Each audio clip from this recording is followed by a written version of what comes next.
everyone. Welcome to Lutherans Alive. This is a show that seeks to tell the stories of Lutheran Christians and our ministries here in Southwestern Pennsylvania.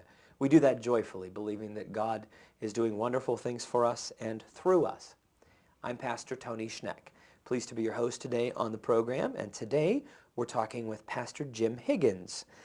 Jim is a recently retired pastor in our synod, but before he retired, Jim served the Holy Trinity Lutheran Church in Chicora, Pennsylvania for 25 years. Jim, welcome to the program today. Thank you. Thank you. Good to be here. And so it's my understanding now that you came to the community there at Chicora in that area in the mid-1980s, 85. Right.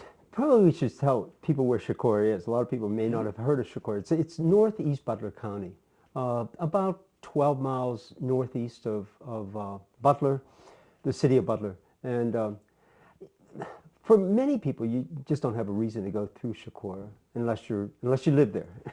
But yeah, I came there. That was my second pastorate. I was at Oak Grove Lutheran Church near Zeunople for 8 years, and then was called to go to Chicora. And when I got there, there were actually 3 congregations. There were 2 congregations in town, and the town isn't very big. The town's probably not more than 1,000 people. But the 2 congregations actually go back to the foundings back in the 1850s, 1840s, 1850s, when there was an issue of whether the Lutheran Church should be all German or whether it should be English. You know, that was a big issue back in the 1850s, and they couldn't decide, and so they built 2 churches, one right across the street from each other. One was the German Lutheran Church, the other one was the English Lutheran Church. And then there was a 3rd congregation outside of town, about 4 miles outside of town. And I was actually called by all 3 congregations. I was the first pastor to be called by all 3. They had actually put together a confederation for the purpose of calling a pastor, because they could see that they really needed to do something as far as the future. There had been 2 pastors serving there before I came, and both of them had left about the same time. And so the leadership in the congregation saw that if they were ever going to do anything together, this was the time to do it. And so I was called with the intent of moving ahead. We weren't sure what we were going to do. They weren't sure what they were going to do. They just knew whatever they were going to do, they had to do it together. Because the language issue had ceased to be, a long, long time ago. And all 3 of the congregations were in some ways struggling. None of them were very large. And so the intent was to come together, see how we can go together. We weren't sure whether we were going to reuse one of the buildings. We knew if we were going to use them, we were going to have to remodel. Went through a lot of discussion then after I first came. Originally, the idea was we were going to, get them together, get into one building, and be on our merry way. Well, that didn't happen as quickly as what we had hoped. I came in January of '85, and it took us we realized that we couldn't merge the congregations, build a new building all at one time. It was just too convoluted. And so we actually, and I really hand it to the people of Chicora, the people of the congregations. They really just took a giant leap of faith, because in that 3-year period, we decided we were going to merge the congregations, and then after we merged the congregations, then we would decide what we were going to do as far as buildings. And to be able to do that, to say we're going to go together, not knowing what that future held, was just a giant leap of faith on the part of the people. So yeah, when the ELCA was formed then in January of 1988, we formed a new congregation that we called Chicora Area Lutheran Church. Sounds like a good name for a church. Although later we changed the name. because people said it sounded too much like a school district or something like that. But so that's what we did. We formed one congregation, and at that point that we were still worshiping in 3 buildings. We would worship out in the country for the early service on Sunday morning, and then worship at one of the 2 of the buildings in town for the late service. Then the decision was, okay, what are we going to do? Do we remodel? Do we expand and remodel in town? And we just found it just wasn't going to work. None of the buildings were in great shape. All of them were wood frame buildings, had been built in the late 1800s. None of them were in tremendous shape. Although the people had kept them up, but the decision finally was made to rebuild on a new site and abandon all 3 of the buildings. And that's what we did. Another leap of faith. Another leap of faith. You're right. You're right. Very much so. A leap of faith. And so the decisions to do all every step along the way. Well, like one of the decisions that we had to make was, one of the members of the congregation had some land that they were going to give to us, and that sounded wonderful, except the land was on a back road. And we were advised that would be a kiss of death. You have to be seen if you want to have a future. And so we turned down this land and bought some land, actually from this person's, if you go back, lots and lots of people are related there, but they were actually cousins that we bought the land from then, which, although even to this day, I've maintained a good relationship with that man who we turned down his offer. He still doesn't completely agree, but he understands, and we've been able to maintain a good relation, even though I've left there. So we built a new building, and that took another 88. We built the building in '93, so that took another 5 years. Before we finally dedicated that building, and then within another 5 years, the entire mortgage was paid off, and the congregation, and it was the best thing that the congregations ever did.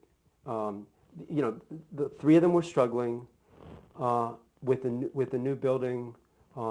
It breathed new life into the congregation. Started to attract. We started a preschool in the congregation as a part of the ministry of the congregation.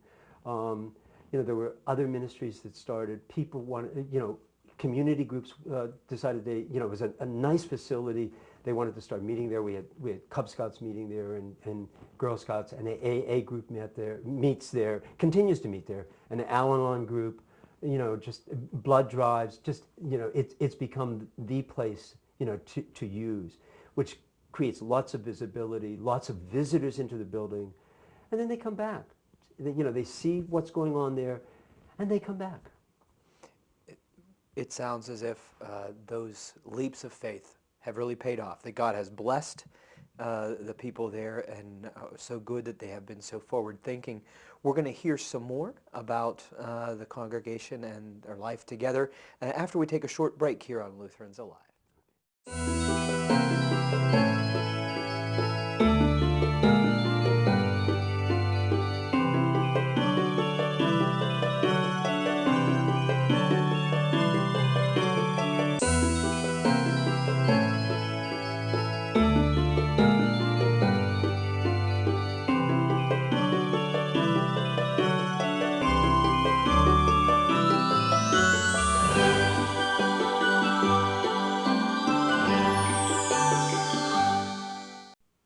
Welcome back to Lutherans Alive. We're glad you're with us, and we're continuing our conversation with Pastor Jim Higgins, a retired pastor from our synod, but most recently having served full-time at Holy Trinity in Chicora. And having served there for 25 years, Jim, can you say some things about the long-term pastorate? These days that's a pretty good long stay. at a congregation. Can you say some things about how that was and the transition into your retirement? Yeah, it well, you know, in many ways, it was a wonderful place to do ministry. I mean, you know, as we were talking about in the earlier before, you know, the people were really solid. There's a lot of good leadership there, a lot of good leadership, and so, you know, and willing to accept new ideas, willing to accept, you know, as far as worship, and just a great sense of worship, a sense of life, and you know, it wasn't drudgery, which sometimes you get a sense sometimes when at some congregations, and you know, willing to accept people from outside, lots and lots of new people. You know, it just kept growing and growing, and in fact, those were some of the problems that we had. You know, with growth was we really struggled with space. Even though we had just built a new building, we quickly ran out of space. You know, not as much for worship space. We were in pretty good shape there, but education space. You know, which was a nice problem to have. But you know, what to do about that? And should we really take on another building project? I mean, we actually designed some or explored some possibilities of expanding and how to expand. That was one of the things. Leadership, professional leadership. You know, we hired a congregation administrator. Actually, we pushed the secretary into a congregation administrator, and then hired an additional secretary, which alleviated some of the administrative kinds of things off of my shoulders. But we still saw the need for, you know, some additional pastoral leadership also. But we were right at the point where too big to be served by one pastor, and yet financially not being able to afford a second full-time pastor. And because of where we were, you know, there wasn't a whole lot of part-time people available who you know would be traveling into that area. But yeah, to go back to the whole idea of the long pastorate, there's an awful lot of rewards for that. You know, I started in the last couple of years. You know, even before that, I was confirming kids that I had baptized. You know, that came pretty quickly. But then I started marrying, you know, doing weddings for people that I had baptized. Wow, you know, and you know, it's a joy, but there's also a responsibility there, because for many of those young adults, I was the only pastor that they ever knew.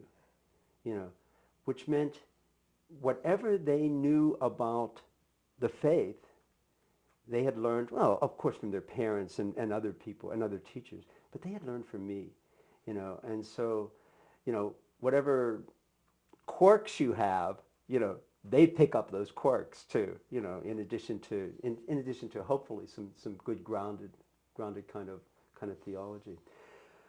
The issue then became when I left. It was a joyous time, and yet it was, you know, those were my family.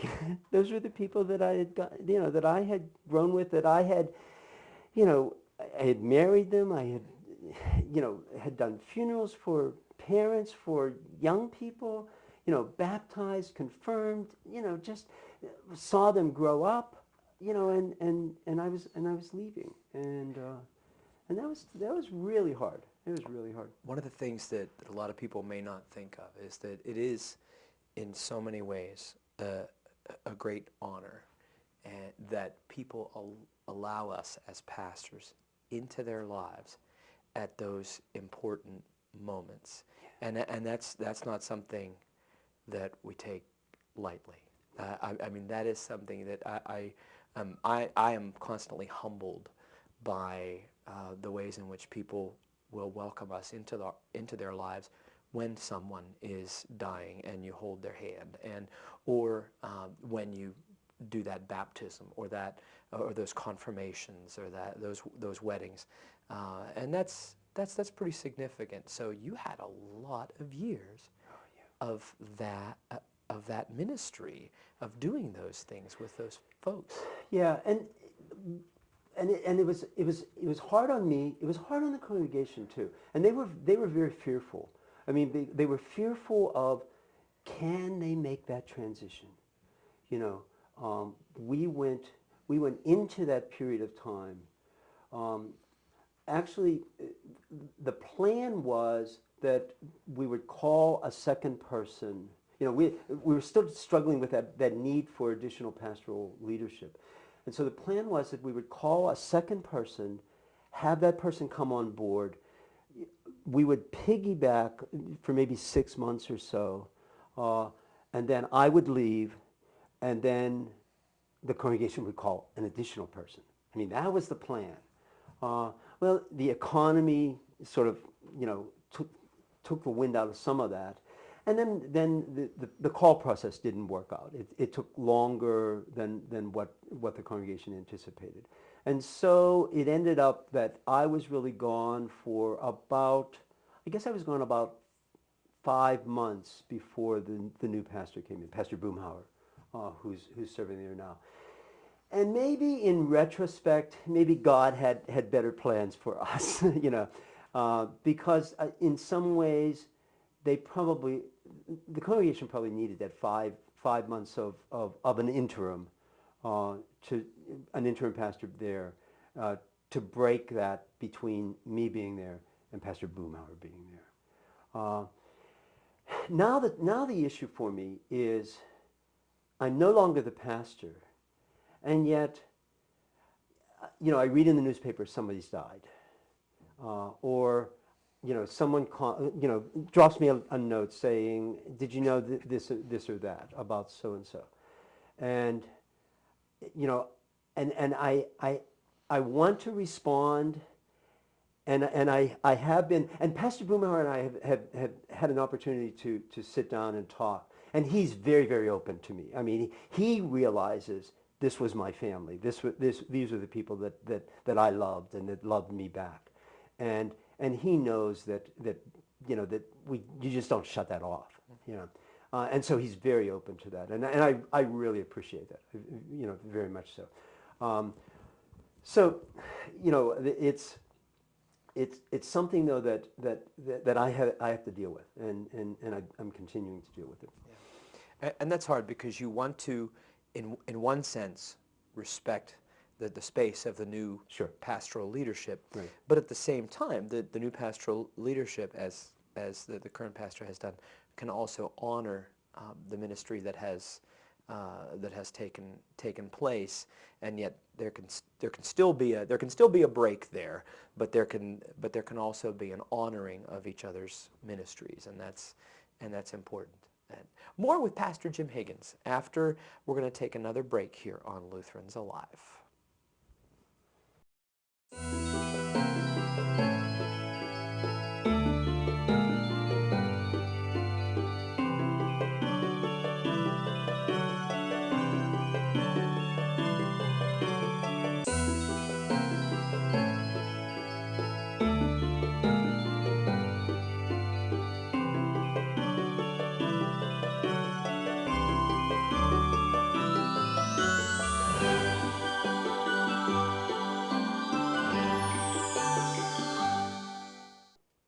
Welcome back to Lutherans Alive. We're glad you're with us. We're also glad to have Pastor Jim Higgins with us today, talking about his years of ministry and now retirement. What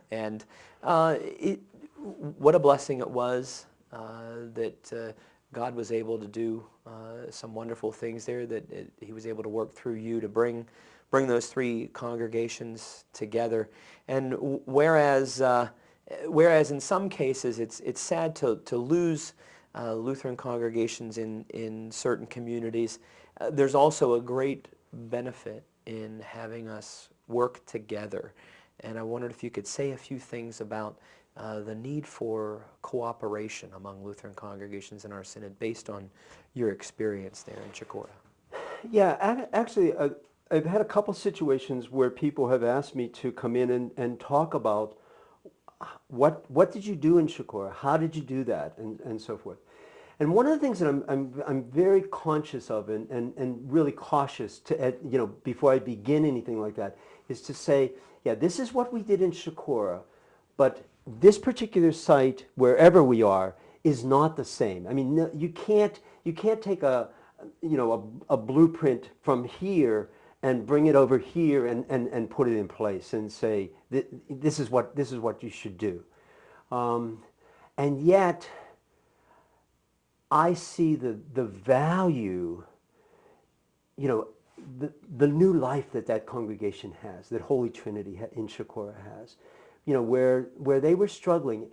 And some of it may be because they didn't wait. They didn't wait until they were on their last legs and they had nothing left, to offer. Again, it was the leadership, because it's not going to be able to be imposed upon it. The bishop can't come in there and say, you need to do this. That just doesn't work. But I think one of the biggest things is the time. Time. Because someone said, "Oh, now you're retired. Now you can take that and go someplace else and do exactly the same thing." I said, "Yeah, if I had another 20 years, but I don't have 20 years. I'm too old to do that kind of stuff anymore." But that's the important thing, is time. And with that time comes the trust. Because that's, the congregations, the people in the congregations have to build the trust with the pastor. That they know that the pastor is not doing this for themselves or doing this for whatever, that they're doing this for the people. And the people really understand that and trust that. I'm not sure how we got to that point. I'm not sure. Where was the question that you asked me? It was about congregations cooperating with one another. Yeah. Because that's really where it can start. That's really where it can start. Where they start cooperating, and they realize, because a lot of times, and it happened even in Chicora, where they were a little bit fearful of those people across the street. I mean, they were across the street. They were, but they didn't worship together, and so, that starts to break down those barriers, break down those walls, where, with the cooperation, yeah. Well, as you said too, it seemed like the right thing to do at the right time. Sure. That it was just, there was this kairotic moment, it was just right at that time. Yeah, because actually, I guess, I was told that they had been attempting to do something, I went in '85, and even way back in the late 50s, early 60s, they saw that they really, it was silly to have two Lutheran churches in such a small town. And both of them were getting older, and their attendance was dwindling and things like that. And so, but it was just the right time. Well, and I also have to give some credit to the two pastors who preceded me. Pastor Riethmiller and Pastor Baker, who were in those two congregations before I came. They had begun some of that, and intentionally doing some things together. Doing some worship services together, doing some Sunday school activities together, doing some other things like that. So they really laid some good groundwork. Neither one of them want to take a whole lot of credit, but I really need to give them some credit also. And now in retirement, you've been serving an interim congregation or a couple of interim congregations, and as you have some time to reflect, what have been some of the greatest joys of pastoral ministry? I think probably the biggest thing is something that you alluded to earlier, was you're with people at their joyous times, probably their most joyous times, and also some of their most sad, their saddest times. At illnesses, at deaths, and at other times like that. And the willingness for them to allow you into their lives. you know, and that really is I would think that's probably that has to be the biggest joy in my ministries. Oh yeah, I mean all the various activities, all the Christmas Eve services, and and Easter sunrise services, and sure all of those times are they're mountaintop kinds of things, but those times, those little times, or just sometimes a visit, you drop in on someone at a nursing home, and all of a sudden you find yourself in a conversation with this person that you may have had, conversations with for the last 10 years, but all of a sudden something has happened in their life that they wanted to talk to you. And they share something that maybe they've never shared with anyone else. Something very, very intimate. It's, I guess it's that role of the pastor that, there's a lot of difficult times, but boy, there's an awful lot of those times also that are very significant. And it is a joy, and it's a great honor to be able to do it and to be able to serve in that way. So thank you for all of your service and for your continued service now, even in retirement. And thanks for being on the show today. Thanks. And for all that you shared, Jim. Appreciate it. And thank you for being with us today on Lutherans Alive. We know that from wherever you're watching, whether you're in Chicora or from wherever you are, there's a Lutheran congregation nearby that would be very pleased to welcome you. Won't you come and worship with us, and won't you join us next time on Lutherans Alive?